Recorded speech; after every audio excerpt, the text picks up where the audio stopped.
Hello, everybody. Welcome to our review of the amazing new Netflix show, Sandman. I am with Becca Smith. Go ahead and introduce yourself. Tell us all about you. My name is Becca Smith. I am an author tuber, and and just a general lover of all things nerdy and geeky, and because we are two nerd girls. Right. I was gonna say we used to have a channel. We still do actually, but it's still alive somewhere. Yeah. Well, I am Hina McCord. Obviously, this is my channel, and I have a book series with Miss Smith that's all vampire fantasy amazing goodness. So I'm an author tuber as well, but we have decided to start doing some reviews on my channel because we are nerds and we do love us some sci-fi fantasy.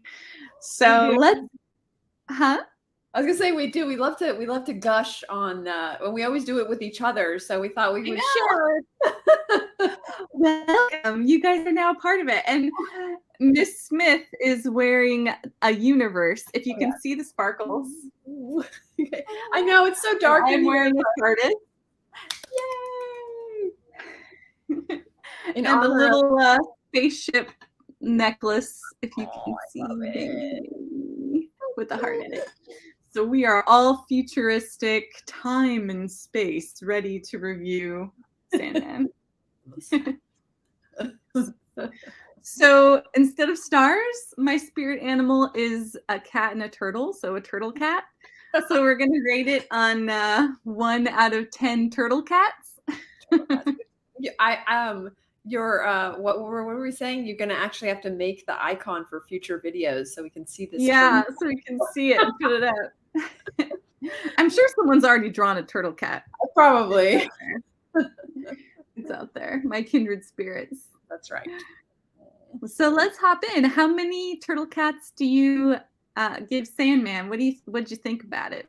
For me, I give it 9 turtle cats out of 10 because, first of all, you had suggested this, and I was not. I remember the time I was like, I didn't really want to, like, for some reason. Yeah, you were on the fence about Sandman. Yeah, I didn't want to watch it. I was like kind of in the wrong, like I think I was just in the wrong headspace, and I was just like, I don't know. And then when you said let's do this, I was like, you know what, because it was all over Comic-Con when I went in July, so I had a lot of it like pushed at me, right? And so, oh my God, I am so grateful. I'm glad that you chose this as the first thing to review because it was so good. I loved it. Well, okay, what? Before we go on to gush, what was your score? 10 turtle cats. I was like 10 too. I just was like thinking on our first time I shouldn't go crazy, but you know what? I go 10 out of 10 too. I changed my score. 10. America's Got Talent. 10. Golden buzzer. Yeah. Yeah, it was so good. I definitely think that the writing was done really well, and the pacing of everything was. It's such a binge-worthy show, and Netflix is known for binging, so I just couldn't get enough of it. It's just like every episode ended, and every episode was almost like a mini movie. Like they were so dynamically different, but also carrying those bigger arcs of through lines, the story plot. But they had just these mini worlds, and one of the episodes was almost like a horror movie, the diner, how it went so crazy wrong. And I don't like horror. I can't, I get scared, and I don't actually like gratuitous violence, which is funny because in our series, it's a vampire series, so there's a lot of blood and violence. say mine's all tame and yours is just like limbs and hearts and pulling out whatever. You can never watch her own chapters. Yeah, I probably couldn't watch my own chapters. So I normally can't handle that stuff, but I had to watch that full episode, even though it was like, they just kept, I like had to go like this at some point because I was like, oh, it's just so crazy. It was So violent. But I didn't stop me. Usually that'll stop me in a show and I won't watch anymore. Right. Which happened with Game of Thrones, and then it happened with another big series. Which is so funny because Lucifer, who was played by Gwendolyn Christie, who plays Brienne in Game of Thrones, who's like one of my favorite characters of all time, who's like the sweetest, most pure knight of like ever created and whatever. And then she's playing like Lucifer Morningstar, and you're like, whoa. I mean, I know she kind of had the interim with Phasma, in Star Wars, but like she went pure to devil. Pure devil. I mean, it really shows her range because she did Lucifer so well. Like when it would just focus on her face and you would see all these different emotions emerge and just she was so angelic. She was. That sense of pride that she carried, and that's supposed to be Lucifer's biggest downfall, right? Is his pride. And she really had that sort of arrogance, but there was just something really special about the way she portrayed Lucifer. And I have some favorite Lucifers. I mean, Supernatural. Yes. He is probably by far my favorite Lucifer, but she got close. She got pretty up there. She got like maybe an 8 out of 8. I would say because it's such a different spin on Lucifer. But back to your diner episode, the one thing I did really love about the way that they structured the show, because you were talking about the overall arcs and stuff, I did love, because I honestly thought, because in normal, as we've seen in normal TV shows, when John was sort of almost being set up as the bad guy because he had the ruby and he was obsessed with it and whatever, I was thinking I was kind of like not upset, but like thinking, are they going to drag this out for the whole season? Like I was kind of like, okay, I love the actor, so it's okay. But when they like cut it, I think around, what was it, episode 4 or 5, and that arc had ended. I was like, oh, okay, this is nice. It was like a different type of story. And then to have the middle episode to band-aid it together, which honestly, that's the one with the with Death and with and then with his immortal friend. That's my favorite episode of the season. That's probably my favorite episode. So the thing is, this show had the ability to go from horror to Lifetime special. Like, I mean, I don't know if the dying baby would be like a Lifetime special. No, but I just like the relationship with him and his immortal friend was so heartwarming and beautiful. And it's like, I don't know how they can go from Slaughterhouse to like this most pure, and to show that with his sister Death, and to show her how it can be beautiful, and that it part of the cycle of life, and that she's made it into something beautiful. Like it was such, and that it's all one episode. Like to me, it's almost like, I think back on it, I think like a different episode. Yeah, that's what I was saying before. Like every episode is like its own mini universe. That especially, its own rules, its own history. And then somehow they tie all of these movies together with one overarching theme. And it's done really well. I mean, it's kind of like, The Stand, the version of it back in the 80s. Oh, the 90s one? The 90s one, yeah. How it was like these mini movies, but it was a big, overall arching story. I did just rewatch that recently, and it does not hold up the way. Oh no, I haven't seen it since I was young. So that's a shame. I remember it being terrifying. I know. And then it's like, and of course Gary Sinise, who's always a great actor, so having him be the anchor was great. But like, it doesn't. Oh no. It's fine. We're not even gonna turtle cat that one, you know? No TurtleCats for the 90s stand. It's nostalgia. It's nostalgia. Nostalgia. Yeah, and the character arc for the Sandman, you know, they add so much depth and so many layers to him. You know, you see somebody that he loves in hell and he's punishing her for like thousands of years. Yeah. Yeah. And then his wife, all she has to do is call his name and he's there and he's forgiven her and he's helping her and he's avenging her. And it's like, wow, it's like it just creates more questions like, what did that other girl do?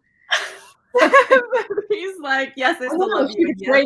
Well, like, what is this betrayal that you speak of? Like, I know. It's like season 2.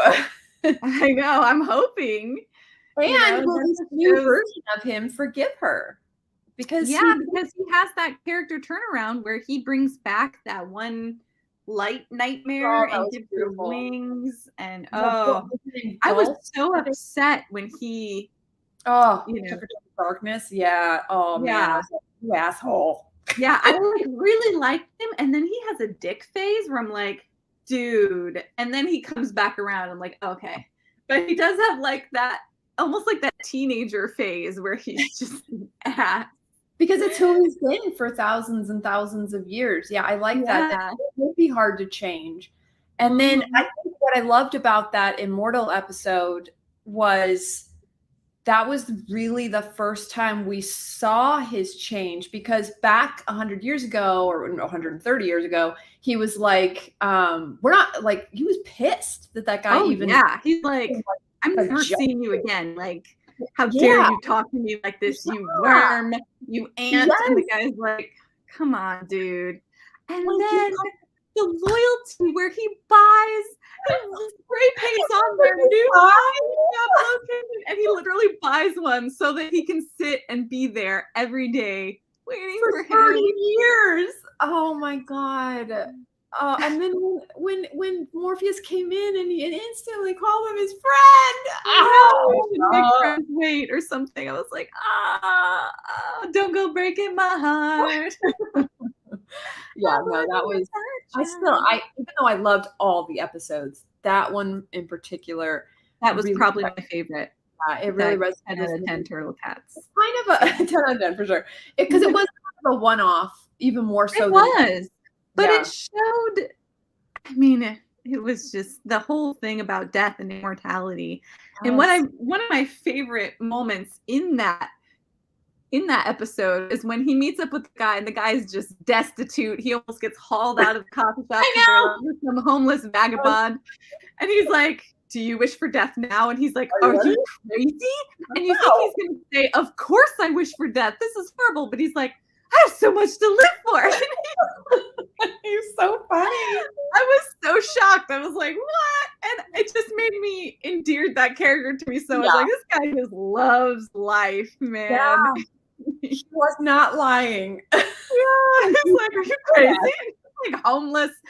Everybody's dead. He lost everything. And he's like, of course I want to live. I know. I really thought, is this where they're going with it? Okay. Yeah, okay. He's finally going to be begging for death. No. Yeah. No. And that just made me love that guy. I was like, damn. It made me understand why Sandman loves him too, because Sandman has this sort of morose, he's over it. He's over the whole life thing. And then you pair him with a character that is just infinitely happy to be alive. And it's so like, good.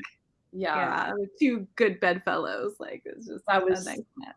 So good. And it's interesting because when you think about how far it comes from, like, the first episode, which was interesting because normally, I don't know what it is. It seems to be like a trend lately with a lot of shows is that they've been killing animals, and it's like, it drives me crazy, and it makes me just like, I hate it. And so then I stop a show if they kill an animal or a child. That's right. And so when they killed Jessime, I was like, and it was such a brutal death. Like when she just kept trying to, with her beak, to open up the glass and then she just gets shot. Yeah. I didn't think, and then the next episode with the gargoyle, I was like, oh my God. Luckily they stopped, but I was just like, I mean, I'm so glad that with the gargoyle, at least they, he gave them a new egg. The egg back. Yeah, and those two moments were really harsh. I was almost like, if it had not been so well written, I probably would have stopped, because usually I can't handle that stuff. Me too. And I was just like, no, I'm going to do this. I'm going to keep going, even though, because I actually stopped watching season 2 of Ted Lasso because they killed the mascot for a joke. Oh. Yeah. It was not funny. And I was like, that's your mascot. That's the dog that you love, that inspires you to play, that is there every game. And you think it's funny to, oops, the soccer ball hit him in the head. And I'm just like, that's not funny. And I loved season 1. Like, I was like, it was one of my favorite shows. So it's like, it is a deal breaker for me, but interesting enough, not a deal breaker in this case. And I think that's because the Ravens were sentient, so it was a choice to go in. And then it also made me hate, what was his name, Alex, the kid. As soon as that on his face, he's like, you're fucking dead to me and I'm going to kill you. I was like, yeah, I think that's part of why I kept going, is because I wanted to see that vengeance. Like, I did too. The way he looked at him like, I'm never forgiving you. I'm never forgiving you. And he didn't. And then I love that. He got his revenge. And I was like, because like, it's interesting. And that's what I loved about the writing, like you were saying, is that I loved that they made us think that he was a good one, like that his dad is the evil one. But he's good and he's sweet and he would save him if he could, and he wouldn't. 100 years later, still wouldn't. It was his boyfriend or husband that I love that. Let him out of the wheelchair and then look back at him like, dude, I get it.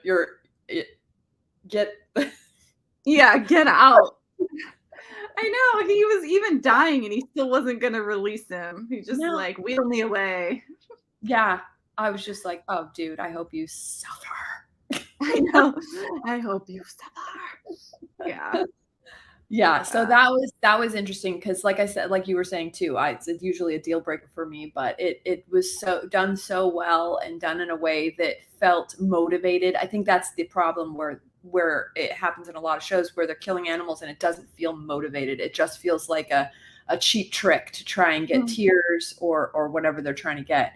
And this one was brutal, like with the beak and her trying to break the glass. I know. I was sobbing. Like, I'm only 1 episode in and I'm already sobbing. And I was just, it was so rough. And then, I do like who they got to do the voice of his next companion, the crow. And I like that he was resistant at first, because he's like, I'm not just going to replace her, you know? Of course not. But I mean, come on, when you have Patton Oswalt as your voice, it's just, you can't. He's the voice of everything too, because on Stefan's show, The Boys, he's the voice of Gills. Oh, start talking to him, and it's Patton Oswalt as well. Like, he's perfect for that. Like, awesome. When I was like, when I heard the voice, I was all like, no, is Pat? And it was Matthew was like literally one of my favorite characters. I love when the Sandman is battling Lucifer and it looks like he's going to lose. And the crow is like, come on. He's giving him a little pep talk. Yeah. And then he's like, I am hope. And I was like, hope. I was like, hope. Yeah. It was such a clever, because I didn't know what could stand against endless nothing. Like, it was like the nothing and never ending story. I'm like, I don't know nothing. And he's like, hope. And I was like, hope. Which is interesting because it went back to the diner episode where that's why they all killed themselves, or whatever, because they had no hope. They tied it in. You take away a person's hope, and love a good tie-in. Oh, but I did love with Matthew when she starts talking to the crow and he's all like, "I'm a raven, I'm over here." Because it's like so funny, because it's so easy to confuse crows and ravens like all the time. Like, but it was just like, and we all thought this. I thought that was him too. And he's like, "Hey, I'm over here," and I'm like, "Oh, I'm raven, I'm over here." Sorry about that, Matthew. Sorry. Oh, it's so cute. But in terms of like, in terms of your dress, we had a good Doctor Who Constantine crossover with Clara. What's her? We were just talking about her. What's her real name? Jenna Coleman, right? Jenna Coleman, I think. Yeah, I really liked that they did the gender change, like they did with Lucifer too. Yeah, to have like a female Constantine for once was pretty fucking cool. I thought that was really cool. It was cool. Although I did kind of have a fantasy moment where I was like, oh my gosh, Keanu Reeves Constantine and Sandman in a room together. Okay, I would love to see that. Huh? We all know where your brain is going. I'm just saying, you know. I would love to see them in a room together and see what happens. It's like throwing a dynamite stick in a closed space. Like, they kind of have that similar look kind of thing. You know, I did love, though, I don't know if you ever saw it, but I did love the TV show Constantine. And that actor that played him was really good. And actually, the show really reminded me of that. It had that same kind of vibe. It only lasted, I think, a season because it just didn't do well. No one really watched it. But he was also a really good Constantine. So much so that they actually brought him on the CW to play Constantine in that Arrowverse. Oh wow, that's cool. That's the crazy thing, is that Constantine was, I think, a Fox show, so they shouldn't even be allowed to let him play Constantine because they own the, you know what I mean? So that was really cool too. Yeah, that's awesome. But I love Jenna, so that was really fun to see her as Constantine, and to see her ancestor as Constantine, like on the Immortal episode. She's all like, "I know you guys are the same people." I know. Like, damn, that instinct is strong in that bloodline. So like, it was cool that he talked with Shakespeare. You know, he was like, "Yes, I know." And then he had that draw, like he just knew. He's like, "Excuse me, I want to go talk to that guy." You know, okay. And his immortal friend's like, "Oh, okay, that's fine." I waited like, what was it, every 100 years, 30 years? Yeah. Like, I waited like 100 years. That's okay. But he was in a good place at that point, so I think he was so pretty. I think he had like wives and money, and he had a love, and he had a kid. You know, he was. Those were the good years. Although I do love him. I am excited. Oh, we haven't even talked about Rose yet. Oh my God, I love Rose. And then her brother, when she was, oh my God, with the abusive family. Oh, I was freaking out. Oh, wait, I'm bad with names. Which character is Rose? Rose is the main character, the Vortex. Oh, the Vortex. Oh, how worried were you that spoilers, that she was going to die? Spoilers. You should probably put that in the title. Spoilers. Spoilers, darling.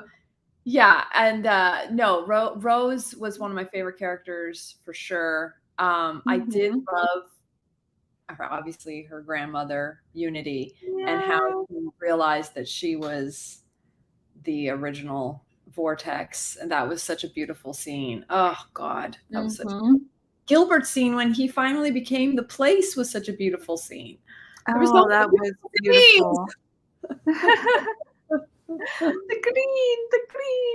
Oh God. But yeah, Rose, and just how she had to protect her brother against what was his name? The main bad guy, Corinthian? Yeah. I think it was Corinthian. Yeah, I mean, I guess technically the underneath main bad guy was Desire, trying to trick him into killing Rose since she was an endless. That's cool though that she's like a half sister. I know. Yeah, because her grandma and Desire. Yeah. Huh? Great grandmother. Yeah. I know she's like the man with the golden eyes, and he's like, excuse me. Golden eyes. And I love their dynamic when him and Desire have that confrontation, and he's like holding Desire's head back, and Desire's like, I know, like, scared, but kind of like, well, I don't know, this is kind of nice in a way. I know. It's like Desire seems into it. Yeah. No, I mean, he was Desire after all. I know. Like and how perfect casting for that character for Desire. I mean, I just felt it. I felt they oozed desire off the page. Yeah, I think their name, I checked beforehand just to make sure they are non-binary. Okay, so their them. Their name is Mason Alexander Park. Yeah, I'd love to see more. Casting. Yeah, because honestly, if I have any complaint, there wasn't enough of them for sure. Of them, yeah. When the Sandman leaves and they're like, "Yeah, I got under your skin. Next time, I'm gonna make you bleed." I was like, "Oh."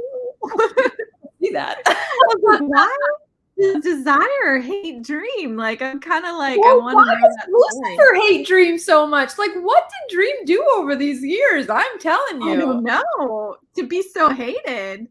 But that was so cool. And he's like, what is hell if people can't hope or people can't dream of heaven? I was like, oh. He's like, if they can't dream of heaven, they're not going to be tortured. Yeah. So it kind of had Lucifer by the. That's true. Yeah. That's true. I can see that being there. But it is interesting that the generals of hell put their foot down with Lucifer at the end there, and we're like, no, you're doing this. And it's interesting because normally, like, you would never see a Lucifer kind of bow down to the generals because, you know, it's Lucifer. Anybody, yeah. Lucifer is not the one.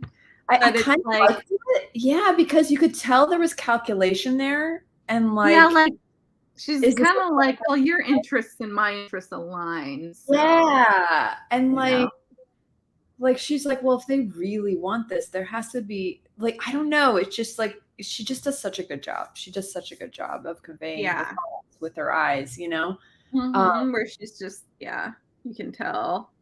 And I love that. I love, because there's so many things about Lucifer, you know, the whole pride going before a fall thing, the super intelligence, the being the most glorious, beautiful angel in heaven.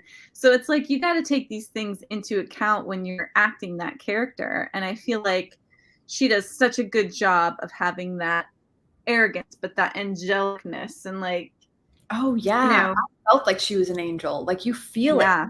Even though she has like leather wings, like, you know, she looks like a demon, but she looks like an angel.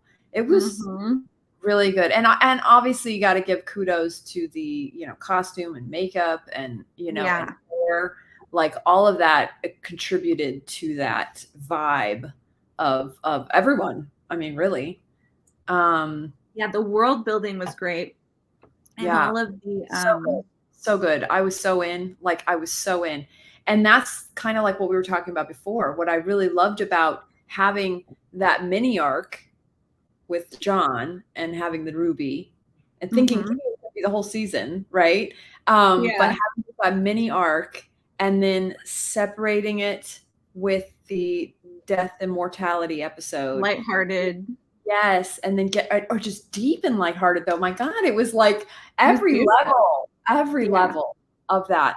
And then bringing in Rose and the whole, basically, because that first episode when he gets captured was when we first see Unity, her great grandmother.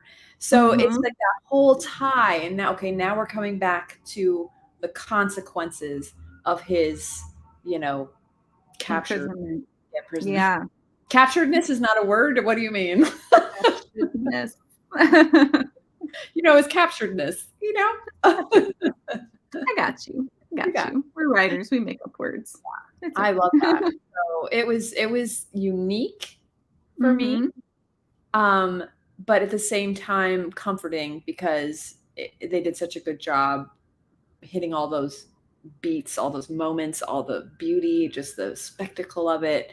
We haven't even talked about Lucien, which our main character's name is Lucien. Our main character in our Love and Dark series is named Lucien. Right. And then we had also one of my favorite characters who had been taking care of everything while he was gone.